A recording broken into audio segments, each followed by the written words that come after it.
Assalamualaikum warahmatullahi wabarakatuh. Kami dari kelompok 5 akan mempresentasikan tentang penjelasan intervensi kognitif behavioral yang akan dibacakan oleh teman saya. Intervensi adalah upaya untuk mengubah perilaku, pikiran, atau perasaan seseorang. Psikoterapi merupakan salah satu intervensi dalam konteks hubungan profesional antara psikolog dan klien atau pasien. Pengertian kognitif behavior terapi, yaitu teknik modifikasi perilaku dan mengubah keyakinan maladaptif. Ahli terapi membantu pengendalian reaksi emosional yang terganggu seperti kecemasan dan depresi dengan mengajarkan mereka cara yang lebih efektif untuk menginterpretasikan pengalaman mereka. Adapun Buss mengungkapkan bahwa konseling kognitif behavioral merupakan perpaduan dari dua pendekatan dalam psikoterapi, yaitu kognitif terapi dan behavior terapi. Terapi kognitif memfokuskan pada pikiran, asumsi, dan kepercayaan. Terapi kognitif memfasilitasi individu belajar mengenali dan mengubah kesalahan dalam berpikir atau pikiran yang irasional menjadi rasional. Sedangkan terapi tingkah laku membantu individu untuk membentuk perilaku baru dalam memecahkan masalahnya.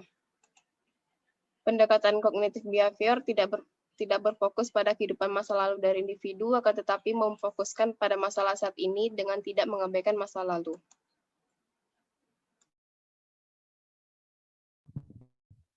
Selanjutnya, konsep dasar kognitif behavior.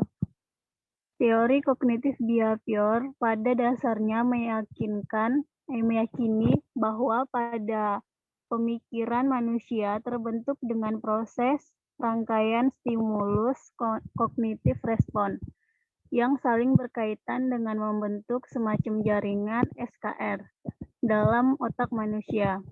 Dan proses kognitif akan menjadi faktor penentu dalam menjelaskan bagaimana manusia berpikir, merasa, dan bertindak.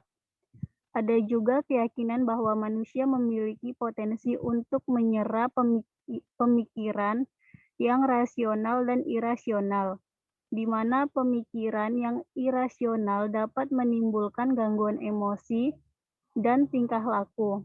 Maka terapi kognitif behavior diarahkan kepada modifikasi fungsi berpikir, merasa, dan bertindak dengan menekankan peran otak dalam menganalisa, memutuskan, bertanya, berbuat, dan memutuskan kembali dengan merubah pikiran dan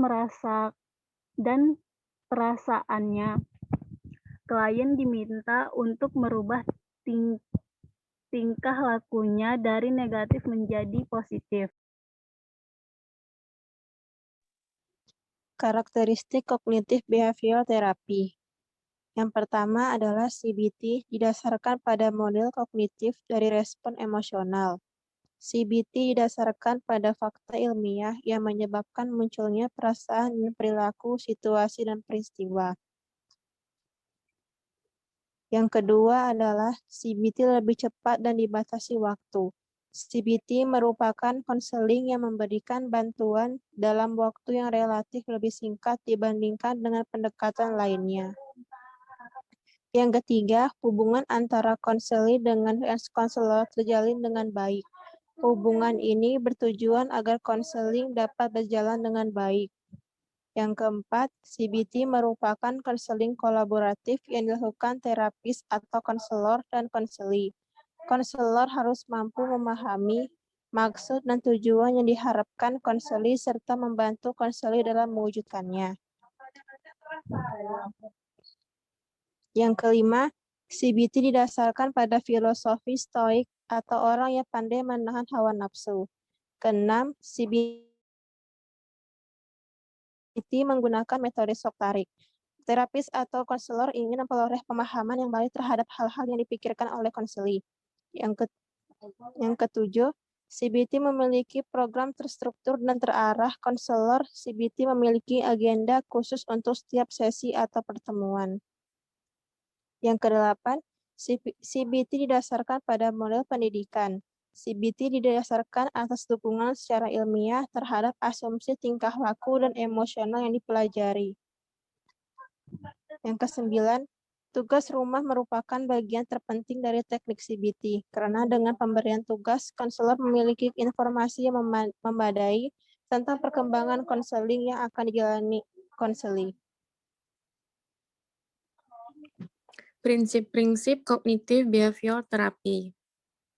Yang pertama, kognitif behavior terapi berdasarkan pada formulasi yang terus berkembang dari permasalahan konseli dan konseptualisasi kognitif konseli. Formulasi konseling terus diperbaiki seiring dengan berkembangnya evaluasi dari setiap sesi konseling. Yang kedua, kognitif behavior terapi didasarkan pada pemahaman yang sama antara konselor dan konseli terhadap permasalahan yang dihadapi konseli. Prinsip 3, kognitif behavior terapi memerlukan kolaborasi dan partisipasi aktif. Yang keempat, kognitif behavior terapi berorientasi pada tujuan dan berfokus pada permasalahan. Setiap sesi konseling selalu dilakukan evaluasi untuk mengetahui tingkat pencapaian tujuan. Prinsip 5, kognitif behavior terapi berfokus pada kejadian saat ini. Prinsip 6, kognitif behavior terapi merupakan edukasi yang bertujuan mengajarkan konseli untuk menjadi terapis bagi diri sendiri dan menekankan pada pencegahan. Prinsip 7, kognitif behavior terapi berlangsung pada waktu yang terbatas. Pada kasus-kasus tertentu, konseling membutuhkan pertemuan antara 6-14 sesi. Prinsip 8, sesi kognitif behavior terapi yang terstruktur. Prinsip 9, kognitif behavior terapi mengajarkan konseli untuk mengidentifikasi, mengevaluasi, dan menanggapi pemikiran disfungsional dan keyakinan mereka. Prinsip 10, kognitif behavior terapi menggunakan berbagai teknik untuk merubah pikiran, perasaan, dan tingkah laku. Teknik kognitif behavior terapi atau CBT. Yang pertama, menata keyakinan irasional. Selanjutnya, biblioterapi, menerima kondisi emosional internal sebagai sesuatu yang menarik ketimbang sesuatu yang menakutkan. Selanjutnya ada mengulang kembali penggunaan beragam pernyataan diri dalam role play dengan konselor. Mencoba penggunaan berbagai pernyataan diri yang berbeda dalam situasi real. Selanjutnya ada mengukur perasaan, misalnya dengan mengukur perasaan cemas yang dialami pada saat ini dengan skala 0-100. Menghentikan pikiran. Konseli belajar untuk menghentikan pikiran negatif dan mengubahnya menjadi pikiran positif. Selanjutnya, desensitization, sistematik. Digantinya respon takut dan cemas dengan respon relaksasi dengan cara mengemukakan permasalahan secara berulang-ulang dan berurutan dari respon takut terberat sampai yang teringan untuk mengurangi intensitas emosional konseling. Lalu ada pelatihan keterampilan sosial, melatih konseli untuk dapat menyesuaikan dirinya dengan lingkungan sosialnya. Assertiveness skill training atau pelatihan keterampilan supaya bertindak tegas. Selanjutnya ada penugasan rumah, mempraktikkan perilaku baru dan strategi kognitif antara sesi konseling. In vivo exposure, mengatasi situasi yang menyebabkan masalah dengan memasuki situasi tersebut. Dan yang terakhir ada covert conditioning, upaya mengkondisian tersembunyi dengan menekankan kepada proses psikologis yang terjadi di dalam diri individu. Tahap terapi konseling kognitif behavioral terapi. Sesi pertama yaitu asesmen dan diagnosa awal. Sesi kedua, mencari akar permasalahan yang bersumber dari emosi negatif, penyimpanan proses berpikir, dan keyakinan utama yang berhubungan dengan gangguan.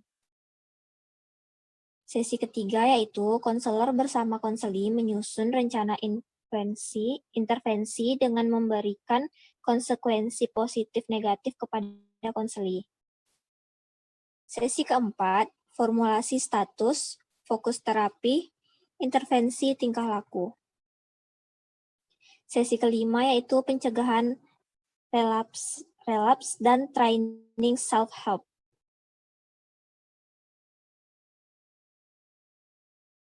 Sekian dari kelompok kami. Terima kasih atas segala perhatian dan mohon maaf untuk segala kekurangan. Assalamualaikum warahmatullahi wabarakatuh.